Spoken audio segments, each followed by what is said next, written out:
Chapter 3. The Things We Sign. Come in, Tatam Tetwa said. Lumka closed the study door.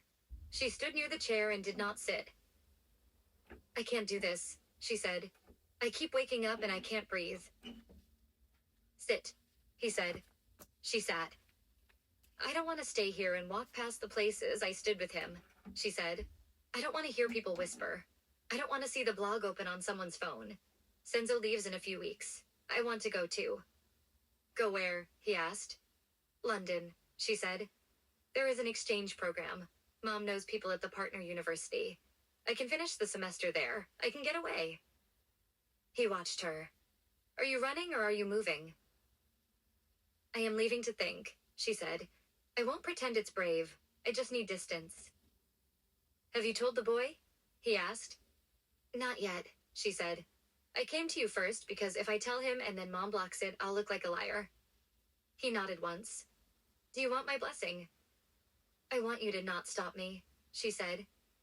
I won't stop you, he said. But be straight with the boy. Don't go in the night. I won't, she said. Tell your mother what you want, he said. Don't take a half measure.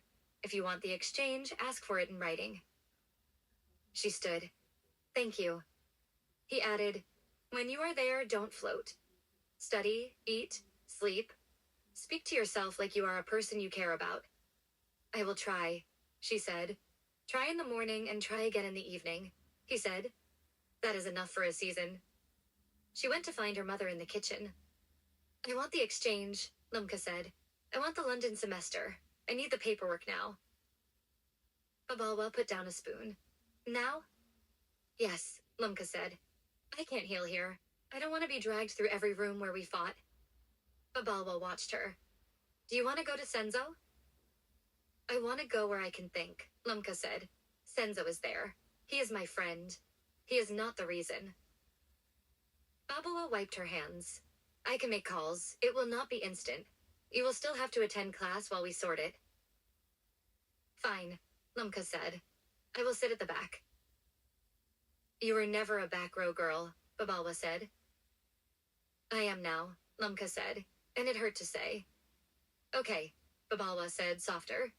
I will talk to the office. Start on your side. Email your coordinator. I already did, Lumka said. Babalwa nodded. Good. Please don't call Andy's family again, Lumka added. Ever. Babalwa swallowed. I won't. Thank you, Lumka said and left. That evening, Lumka texted Menzi. Can we meet at the small cafe? He replied. Yes. They sat across from each other. No coffee, no muffins, just 2 glasses of water between them. I'm leaving for a semester, she said. London. He looked at her face for a long time, then spoke. Okay. I don't want to hurt you more, she said. I also can't stay still here. He nodded once. I can't argue with that. I told Tata, she said. He said to be straight. Thank you for telling me, he said. Are you angry? She asked. I am many things, he said. Angry is one of them, but I'm more relieved that you are not sitting in room where people point. I'm not strong enough for that, she said. You don't have to be, he said. She stared at the table. I still love you. I know, he said. I still love you. They sat with that for a while. I will be present for the baby, he said. I will not disappear. I will not be a ghost husband. If there is a ceremony, I will face it. She winced. There will be pressure. I know, he said. My mother called it before I did. Do you want me to stay for you? She asked. He shook his head. If you stay for me, you will hate me. Go, study, breathe. I will stand here and do what I must. She looked at his hands. I hate that we are this version of us. I hate it too, he said. She stood. Walk me, she said. He walked her to the corner. They didn't touch at the gate. Good night, she said. Good night, he said. She left. 2 days later, Andy sat with her parents at the kitchen table. A pile of bills was on the side. Her mother moved them away. There will be a meeting, her mother said. My sister called. She said the elders will want to talk. They heard. They heard what? Andy asked. They heard that there is a baby, her mother said. They asked if there is a plan. Her father cleared his throat. They will say words like Lobala and unity and respect and community. They will mean, make it official before the belly shows. Andy pressed her lips together. Do you agree? Her mother looked at her. I want you protected. I don't feel protected when people choose for me, Andy said. Her father spoke slowly. Do you want to marry him? Andy held his eyes. If I marry him now, it will not be because I chose him in joy. It will be because I feel trapped, and that would be unfair to him and to me. Her mother reached across. People will talk, she said. They will call you names. They already did, Andy said. A certificate won't clean my name on their tongues. Her father rubbed his face. It is not about them only. It is also about family, about funerals, about introductions, about who arrives with who. These things become heavy when you don't put them in order. Andy looked down. What does Menzi say? We haven't asked him, her mother said. We wanted to ask you first. Andy took a breath. We should ask him. We should also ask his mother. We will call a meeting, her father said. We do it face to face. Saturday afternoon, 2 families sat in a small lounge in Nyanga. The couch sagged. It was clean. A kettle hissed in the kitchen. Photos of church events were on the wall. Menzi's mother, Nobuntu, wore a neat skirt and a cardigan. Andy came with her parents. Her father brought a tin of biscuits. Nobuntu smiled and put them on the table next to a plate of scones she had baked. Thank you for coming, Nobuntu said. Let's sit. They sat. The room was tight. It made people honest. Andy's father cleared his throat. We are here to talk like people who will see each other again, he said. Our children made a grown decision before a wedding. There is a child now. We don't throw stones. We ask, what do we do next? Nobuntu looked at Menzi. I told my son he must tell the truth, she said. He told me, I am not here to defend him. I am here to make sure we don't break the child before they are born. Andy's mother nodded quickly. Yes. One of Andy's aunts spoke. In our street, they will say she played. They will say he used her. They will say she is loose. I don't like those words, but they will say them. Nobuntu sat up. If you think a paper will stop mouths, it won't, she said. Mouths eat gossip for breakfast. If you want the paper because you believe in it, then say so. If you want it because you are scared, say that too. Then we can decide. Andy's father looked at Menzi. What do you want to do, Mufana? Menzi looked at each face. I will stand by the baby. I will pay what I can. I will be at appointments. I will change nappies. I will wake up at night when it is my week. That part is not negotiable. About marriage, if we do it now, it will be heavy and sharp. I don't want to sign something with a shaking hand. Andy watched him. She exhaled. But, Menzi added, I also understand the elders. I know the community. I know the rules. I am not bigger than them. Nobuntu turned to Andy. Mintanam, if you do not want to marry now, you say it. We will carry your word. Andy swallowed. If there was no baby, we would not be getting married now, she said. So if we marry now, it will be because there is a baby. I don't want to start a home with a debt of resentment. Andy's aunt shifted. People will say we didn't raise you well. People already think what they think, Andy said. There was a knock. Menzi stood to open. Babalwa was at the door with Vuyani. They had parked 2 streets away. They stepped in. The room got smaller. Good afternoon, Babalwa said. We heard you were meeting. We didn't come to interfere. We came to say, if there is a wedding, we will pay for nothing and we will attend nothing. We will not turn it into a show. If there is no wedding, we will still make sure the child has clothes and what they need. Nobuntu faced her. Thank you. We are sorting it. Babawa nodded and looked at Andy. I am not here to cause harm, she said. I caused enough.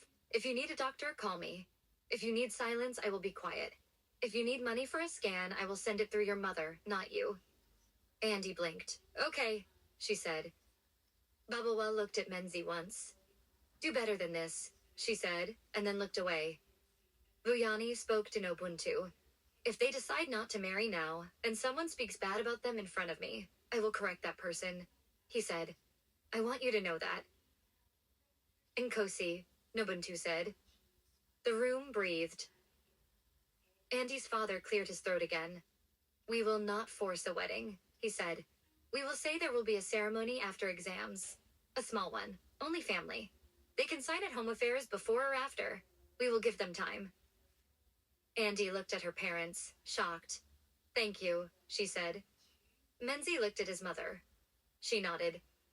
Give the child 2 parents with clear eyes, she said, not 2 signatures with fog. They drank tea. People said simple things about weather and bus delays. Then they stood, hugged, and left. Outside, Babalwa pulled Andy aside. I heard about your dad's investor, she said. I didn't make that call to buy you. I made it because I was ashamed. Andy nodded. I know, thank you. Babalwa's eyes were wet. She blinked and straightened. Take the doctor list, she said, handing her a folded paper. Use it if you want, or throw it away. It is yours. Andy took it. I will look, she said. Good, Babalwa said, and climbed into her car. 2 days later, the exchange approval came. It was an email with the PDF. It had dates, module codes, and a note about accommodation. Done, Babalwa said, entering Lumka's room with her phone. You leave in 4 weeks. Thank you, Lumka said. Do you want a small farewell? Babalwa asked. Family only. No, Lumka said. I want 1 dinner with Tata and a breakfast with Dad. That's all. Okay, Babalwa said. Do you want me to book you near Senzo? Please don't, Lumka said. If I see him, I will see him. If I don't, I don't. I'm not going to be someone who arrives like a package. Babalwa nodded. Okay. Thank you for not fighting me, Lumka said. I am tired of fighting you, Babalwa said, and hugged her daughter. The week before she left, Lumka sent Andy a message. I'm leaving for a semester. London. I didn't want you to see it online first. Andy replied after a few minutes. Okay, safe travels. Do you need anything? No, I have the list. I chose a clinic. I'm okay. I'm here for practical things. No speeches. Okay. There was nothing else to say. They let the chat go still. At the airport, Senzo stood near the security point with a backpack and headphones around his neck. He spotted Lumka with her carry-on. He raised a hand. You're actually doing it, he said when she reached him. I'm doing it, she said. I leave next week. I wanted to see how you survived this place. I cried at Pick and Pay when I couldn't find decent maize meal, he said. Then I learned where to go. You will be fine. I believe you, she said. He looked at her face. You're thin, he said. Eat. I will. He checked the time. I have to board. Okay. He hesitated. Can I say something without you thinking I'm jumping into your life again? Say it, she said. When you land, he said, don't fill every silence with me. Let London be London. Call me when you want to, not because it's quiet. Okay, she said. He hugged her. It was long. It was familiar. It was not a promise. See you on the other side, he said. See you, she said. He went through the gate and waved once. She watched until he disappeared. On her last night, Lumka met Menzi at the small cafe. They stood outside because the tables were full. I leave tomorrow, she said. I know, he said. They looked at each other. No one had new words. They had used them all. Will you be okay? She asked. I will work, he said. I will study. I will show your grandfather I can stand. I will go to the clinic. I will hold the scan printout when it comes. I will not hide. She nodded. Okay. I'm sorry, he said again, quiet. I know, she said. I am sorry too. Can I carry your bag to the car? He asked. She laughed once, small. It's just a cabin bag. I know, he said. He took the handle anyway and walked her to the parking lot. He put it in the boot, closed it, and stepped back. Goodbye, Menzi, she said. Goodbye, Lumka, he said. They didn't hug. They didn't kiss. They stood with their hands at their sides like people about to start a race in different directions. She got in, started the car, drove away, and cried at the second robot. London was cold. The room was small and clean. The window looked at a brick wall. The radiator clicked. The first night, Lumka sat on the bed with her phone in her hand. She didn't call anyone. She unpacked. She made noodles. She washed the cup and put it upside down on the rack. She set an alarm and slept with her jacket on. In the morning, she figured out the bus. She got lost. She asked a woman at a bakery for directions. The woman drew her a map on a napkin. She made it to campus. She found the international office. She signed papers. She sat in the library and sent one message. Arrived.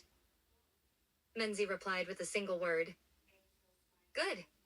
Senzo replied with a pin to a coffee shop and wrote, Best flat white and walking distance. If you want company, say. If not, enjoy the coffee. She typed, I'll try it alone first. He sent a thumbs up. She put the phone away and opened her laptop. Back in Cape Town, Andy and Menzi stood in a corridor waiting for the scan. The hallway smelled like sanitizer. A child cried in another room. A nurse called names in a calm voice. Do you want to find out the sex? Andy asked. Not yet, Menzi said. Do you? Not yet, she said. I just want to hear a heartbeat and not faint. He nodded. Same. The sonographer called them in. Andy lay down. The gel was cold. The screen flickered. There it was, a small shape, a fast sound. That's your baby, the sonographer said. Andy covered her mouth. Menzi held the edge of the bed like a rail. The sonographer printed a picture and handed it to them. Andy took it and then looked at Menzi. Do you want to hold it? She asked. You keep it, he said. I'll take a photo. He took a photo. He didn't send it to anyone for 20 minutes. Then he sent it to his mother with no caption. She sent back, God is funny and kind. I'm crying. He sent a copy to Andy's parents' WhatsApp. Andy's mother sent 3 hearts and then called and cried and laughed in the same minute. Andy wiped her face. We have to tell the admin office about exam concessions and clinic dates. I'll go with you, he said. Thank you, she said.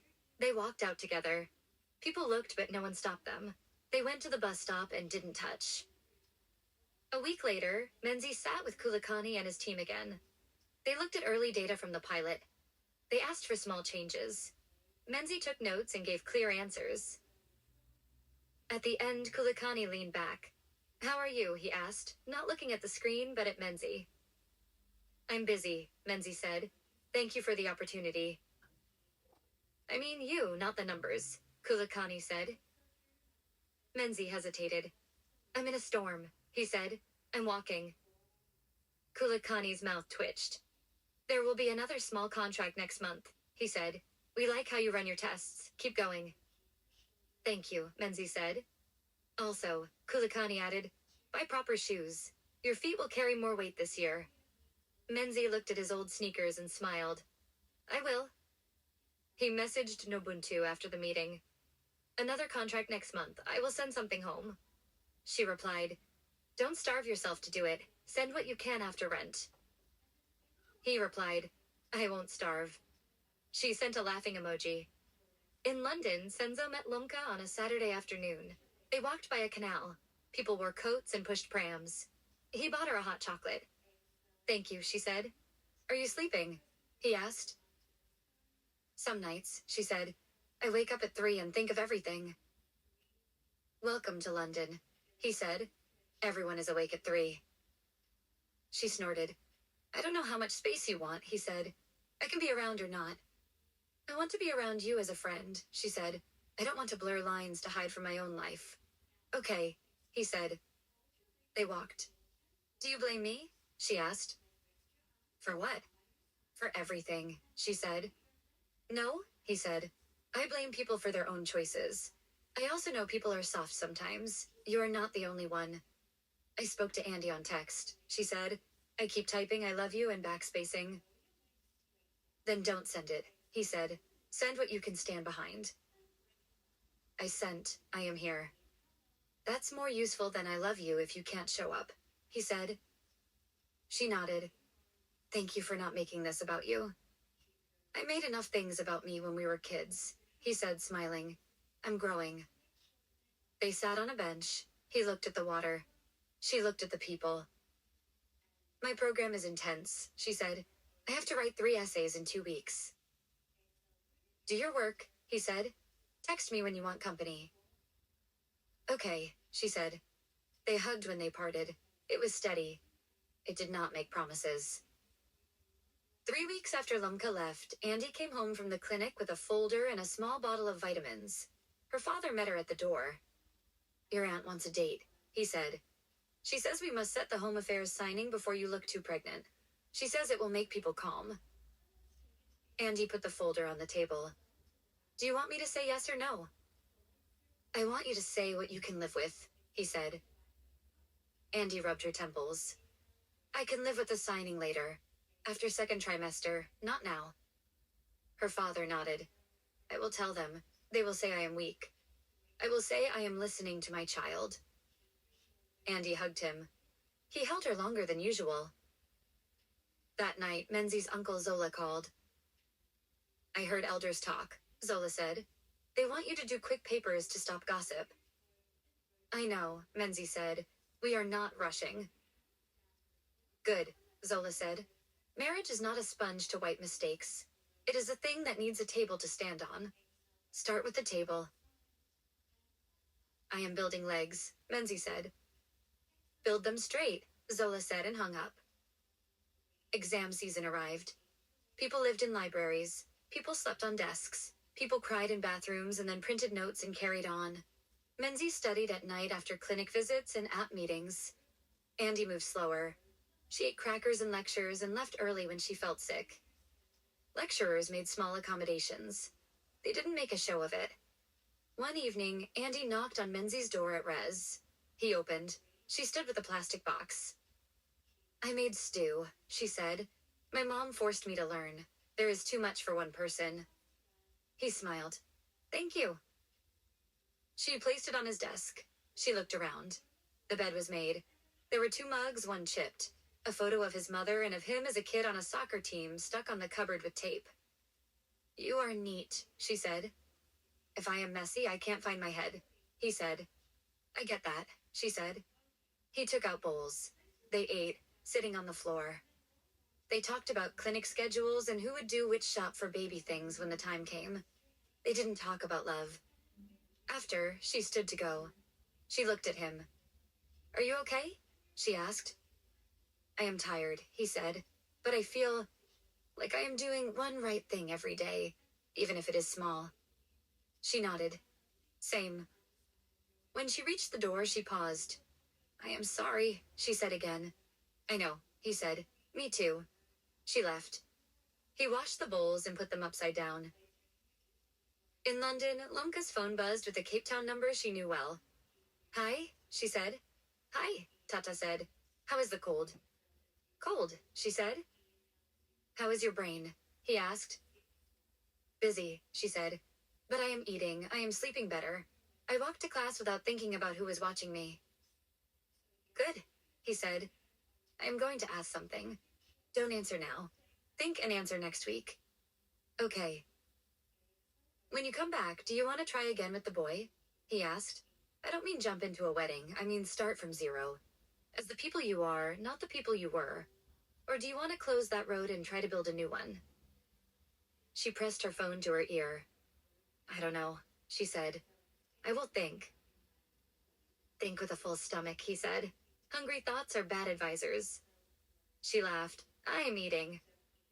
Good, he said and hung up. She opened her notes and tried to write. After a while, she sent a message to Senzo. I can't do the bench and the canal today. I need to write. He replied. Right. I am making rice badly. If I burn the pot, I will send a photo. She smiled and kept typing. Time moved. People wrote exams. People counted weeks. The scan showed fingers. The app gained users. The small contract extended. Menzi saved small amounts in a separate account labeled baby. He also sent a little money home. He brought his mother a second-hand microwave with a clean door.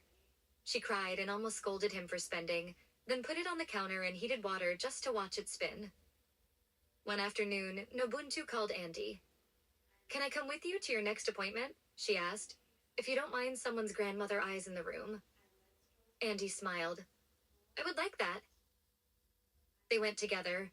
After, they sat on a bench outside with lollipops the nurse had given them for no reason. "Do you want a big wedding one day?" Nobuntu asked.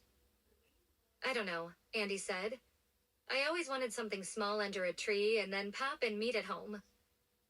"That's a big wedding, actually," Nobuntu said, and they laughed. "If we sign at Home Affairs this year," Andy said, "I want us to pick a day that feels okay, not a day chosen because someone is shouting." "Then pick it," Nobuntu said, "and tell the shouters to go shout into a bucket." Andy laughed again. "You are strong." "I am old," Nobuntu said. "Old and strong look the same sometimes." The email from London came in the middle of a rain. Lumka looked at the subject line twice. "Your request for short extension of stay approved?" She had asked for 2 extra weeks to finish one last paper and see a doctor about a small health thing. The approval meant she could delay her return flight to the end of the month. She sent her mom a note. She sent her grandfather a note. She didn't send Menzi anything. She stared at her screen and then stood to make tea. Her phone buzzed. Senzo. "Did you get it?" he asked when she answered. "I got it," she said. "Do you want to go to the museum on Saturday to celebrate?" he asked. "It's big and warm and you don't have to talk. We can look at old things quietly." She hesitated.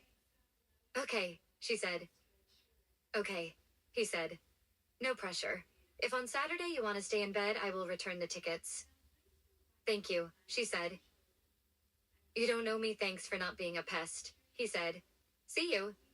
She laughed. It surprised her. Back home, elders started calling again. Andy's aunt came by with a notebook. "Dates," the aunt said. "We need to set dates. Home affairs slots go fast."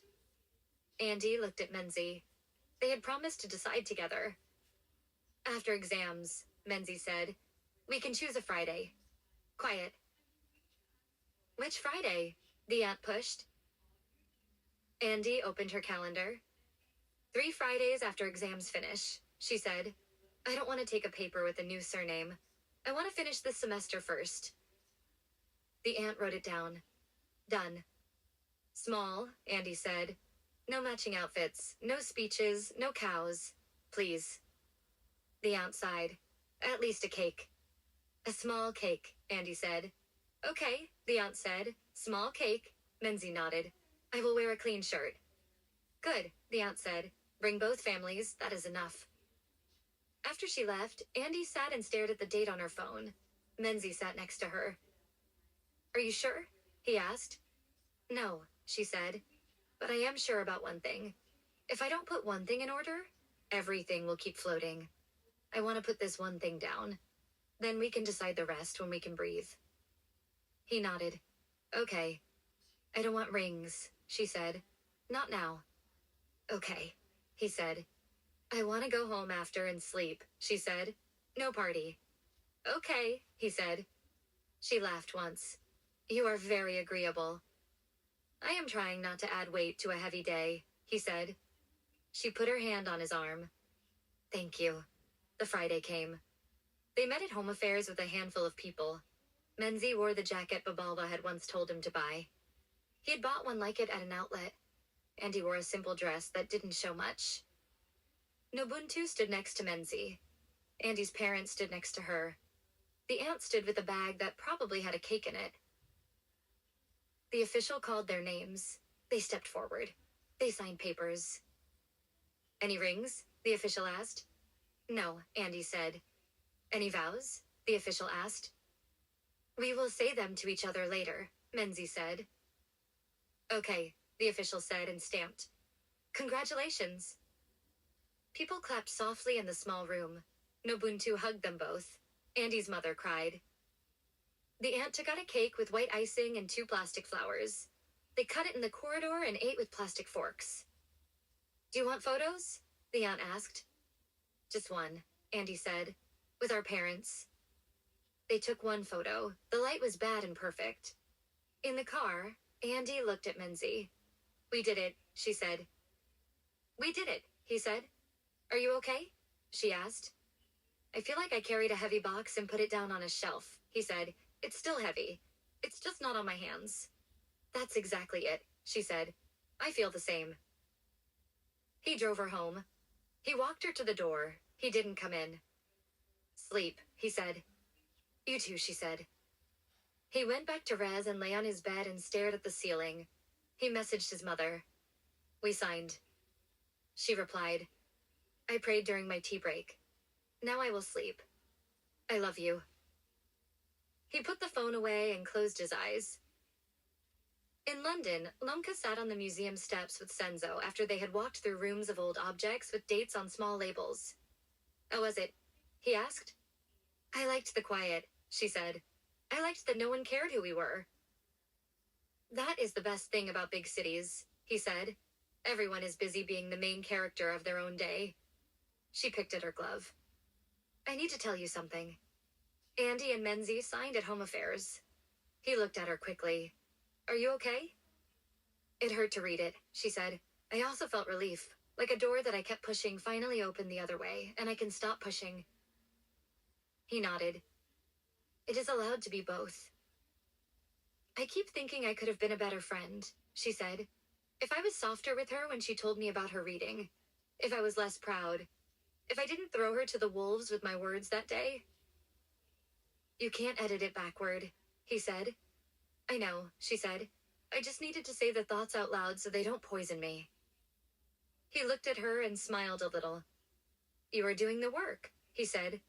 I am trying, she said. They walked to the bus. She went to her room. She sat on the bed and sent one message to Andy. I saw the photo. I won't post it or share it. I just wanted you to know I saw it and I didn't break. I hope you got home safely. Andy replied after a while. We cut a small cake in a corridor. We got home. I slept. Thank you for not breaking. I don't have big words. I will send you the baby scan when I am ready. Okay, Lumka typed. I am here. She put the phone down and stared at the ceiling until the radiator clicked again. Days stacked. The baby grew. The app grew slowly. The exchange ticked toward its end. Menzi and Andy learned the simple routines of married strangers who were trying to become partners without pretending to be lovers. Some evenings they cooked together. Some evenings they sat at opposite ends of the couch and read. Some nights they argued about dishes and laughed at themselves. They did not force tenderness. They let it visit when it wanted and leave when it wanted. One Saturday, Menzi took a taxi to Meransan with a bag of groceries and a small envelope with cash. He sat with his mother and told her the latest. I will not be a rich man tomorrow, he said, but I can pay rent on time. I can buy nappies when the time comes. I can take the night shift when Andy needs to sleep. I can do those things. You are a man, his mother said. That is what it looks like. Not suits and speeches, bags of groceries and showing up. He smiled. I love you, Ma. I love you too, she said. They shelled beans at the table and talked about the neighbor's new fence like it was the biggest story in the world. On her last London week, Lumka met Senzo one more time. They walked through a park. I'm going home next Tuesday, she said. Are you ready? He asked. I am not ready, she said, but I am going. Will you see him? He asked. I don't know, she said. I will not run to his door. If we speak, it will be because we both can handle it. Good, he said. I am proud of you. She glanced at him. For what? For not letting your story be written only by the loudest voice in the room, he said. You. She glanced at him. For what? For not letting your story be written only by the loudest voice in the room, he said. She bumped his arm with her elbow. You and your speeches. They're free, he said. They sat on a bench. Do you want to try with me? He asked. He said it calmly, like he was placing a cup on a table, not like he was asking for her life. I want to try being your friend and not using you like a bandage, she said. If that turns into more later, we'll say so then. Okay, he said. I can live with that. He took her to the bus stop and didn't kiss her. It was kind. The night before her flight, Lumka called her grandfather. "I'm coming home," she said. "I'll send the driver," he said. "We will make a mifino and meet. Your mother will pretend she is not excited. Your father will bring you a new toothbrush for no reason." She smiled. "Okay. Are you stronger?" he asked. "I am not breakable," she said. "I am still sad and still guilty, but I am also standing." "Good," he said. "That is all a person can ask of themselves in this life." She slept for 4 hours, woke at 2, ate bread with peanut butter, and packed the last pair of socks. At the airport in Cape Town, a week later, Menzi stood outside a clinic with Andy. They had just heard a new heartbeat. Slower now. Stronger. They had a list of things to buy that didn't cost too much. They had a new appointment date and a note for exam concessions. "My aunt booked a small room in her yard for us if we want to move there later," Andy said. "We don't have to decide today." "I need to stay close to campus until the contract ends," Menzi said. "But we can sleep there some nights so your mother doesn't worry." Andy nodded. "Okay." They walked to the taxi rank. He carried the folder. She ate a pie slowly. "Do you want to tell your mother we signed?" Andy asked. "I told her," Menzi said. "She told the cell group. They will pray for us and then gossip later. I don't mind. I need their secondhand prayers." Andy laughed. "You are honest." "I am tired," he said. They reached the taxis. "See you at home," she said. "See you," he said. They went in different vehicles. He watched her taxi pull into traffic and then got into his. He took out his phone and typed a message to Lumka. He didn't send it. He deleted it. He put the phone away. At home, that night, Lumka sat at the kitchen table with Babalwa and Vuyani and Tata. They ate a mifino and meat like he had promised. "How's your heart?" Babalwa asked. "Working," Lumka said. "Will you study here next semester?" Vuyani asked. "Yes," she said. "I will finish." "Good," he said. "Do you want to see the baby scan?" Babalwa asked gently. "Not yet," Lumka said. "When Andy wants me to see it, she will send it." "Okay," Babalwa said. Tata put his fork down. "You are not the only one who did wrong things," he said. "Your mother has her words to carry. The boy has his, the other girl has hers. You have yours. Carry yours only. Leave the others where they live." "I will try," she said. After dinner, she stood alone on the patio. The night was mild. The city hummed. Her phone buzzed. It was Andy. "Scan," Andy wrote, and then sent the photo. Lumka opened it. There was the curve, the small shape, the caption with the date in the corner. She typed, "Thank you for sending. I am crying. I am also smiling. I am here." Andy replied, "I know. Good night." "Good night," Lumka wrote. She wiped her face and went inside. 2 weeks later, the families gathered for a simple lunch in Andy's aunt's yard. It was not a wedding party. It was a "we are not hiding" meal. There was pap and meat and a cake that said Siabulela in blue icing. Menzi and Andy sat together, but not touching. People came up and said small things and moved away. Babawa arrived late, kept to a corner, greeted Nobuntu and Andy's mother, and brought a box of nappies that she left near the door without making a speech. Vuyani helped carry chairs. Tata came, sat for 20 minutes, ate one plate, put his hand on Menzi's shoulder for 1 second, and left. After people went home, Andy and Menzi washed dishes together. "Do you think we will ever be something like happy?" Andy asked. "I think we will be many things," Menzi said. "Happy will be one of them, sometimes." "That's enough," she said. "It is," he said. They stacked the last plate. At night in her room, Lumka scrolled through photos of the lunch that someone had tagged her in by mistake, then untagged. She saw Menzi in the jacket she had teased him into buying. She saw Andy in the dress that sat easy on her. She put the phone down and spoke into the quiet.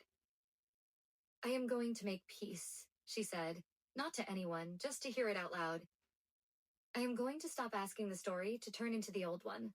Her mother knocked and opened the door. "Do you want tea?" she asked. "Yes," Lumka said. "Please." They sat on the bed with mugs. I am sorry, Bubulwa said out of nowhere. I know, Lumka said. I forgive you. Bubulwa cried quietly and didn't try to hide it. Thank you, she said. They finished their tea. They washed the mugs. They turned off the light. A month later, Menzi placed a small box on the table at Nobuntu's house.